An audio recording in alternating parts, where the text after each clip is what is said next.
पर हमारे दो सहयोगी हमारे साथ जुड़े हुए हैं न्यूज रूम से, जहां मेरे संपादक ओम प्रकाश जी जुड़े हुए हैं, तो वहीं दूसरी तरफ पंत मार्ग पर इस समय हमारे सहयोगी आनंद कुमार सिंह जुड़े हुए हैं। सबसे पहले आनंद, आपके पास आते हुए, बड़ी हलचल है इस वक्त, कोई भी नेता कुछ कहने को तैयार नहीं है। अनुशासन है भारतीय जनता पार्टी का कि जब तक पार्टी नहीं आकर कहेगी तब तक कोई अपनी वो स्ट्रीमलाइन को तोड़ेगा नहीं और नाम का जिक्र नहीं करेगा। क्या कुछ जानकारी आपके पास? बिल्कुल, आपने सही कहा अंकित। लगातार विधायकों का जो अब नवनिर्वाचित विधायक हैं उनका आने का सिलसिला शुरू हो चुका है और तमाम बड़े सांसद, क्या दिल्ली की बात, क्या दिल्ली के भी सारे सांसद यहाँ पहुंच रहे हैं धीरे धीरे। बांसुरी स्वराज यहाँ पहुंच चुकी हैं, कमलजीत शेरावत यहाँ पहुंच चुकी हैं, मनोज तिवारी यहाँ पहुंच चुके हैं, हर्ष मल्होत्रा केंद्रीय राज्य मंत्री हैं वो भी यहाँ पहुंच चुके हैं। तमाम जो डिग्निटरीज हैं उनका पहुंचने का सिलसिला शुरू हो चुका है और अब कुछ देर में ही ये बैठक शुरू होगी।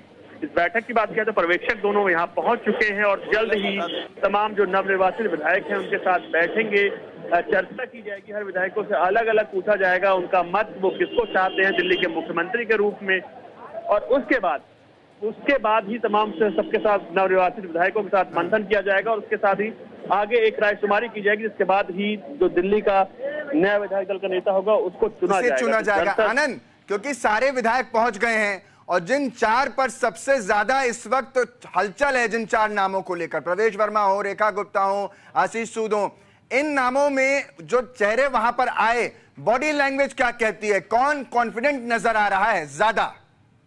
देखिए, कॉन्फिडेंट तो सारे हैं कि किसके नाम की पर्ची निकल जाएगी ये अभी तक किसी को नहीं पता। तो जितने तब नवनिर्वाचित विधायकों का पहुंचने का सिलसिला शुरू है वो लगातार बैठेंगे, बात करेंगे पर्यवेक्षक और उनके साथ ही तय किया जाएगा कि दिल्ली का मुख्यमंत्री कौन होगा और उसके साथ ही उनको बता भी दिया जाएगा कि कौन वो 6 लोग होंगे जो मंत्री पद की शपथ लेंगे। तो कल लगभग प्रवीण खंडेलवाल मेरे सामने से इस वक्त निकल रहे हैं, तो आप समझिए कि लगातार नेताओं का आने का सिलसिला शुरू है और प्रवीण खंडेलवाल चांदनी चौक से सांसद है। तो तमाम नेताओं का धीरे धीरे पहुंचने, नेता तो आने लगे, लेकिन कहा जाता है कि राजनेता को समझने की ताकत पत्रकारों में होती है। लंबे समय से आप बीजेपी को कवर करते हैं, क्या लगता है कि किसके नाम पर मोहर लग सकती है? ज्यादा कॉन्फिडेंट और ज्यादा प्रभावी चेहरा कौन होगा? आनंद।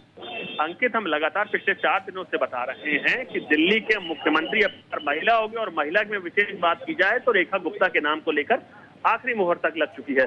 अब देखने वाली बात ये होती है वो जैसे यहाँ पहुंचेंगे तो उसके बाद ही विधायक दल के नेता को लेकर जो फॉर्मेलिटीज होती है तमाम लोग रायशुमारी होगी और माना जा रहा है कि उनके नाम पर आखिरी मोहर आज लगा दी जाएगी। तो कहीं ना कहीं बीजेपी नारी शक्ति को लेकर एक बड़ा मैसेज देश भर में देना चाहती है और अब समय पहुंच चुका है कि कुछ देर में ही वो तमाम घटना सामने आएगी, विधायक दल की बैठक शुरू होगी, उसके बाद ही तमाम चीजें उसके अनुरूप आगे बढ़ेंगी। जी ठीक है आनंद, आप लगातार बने रहिए।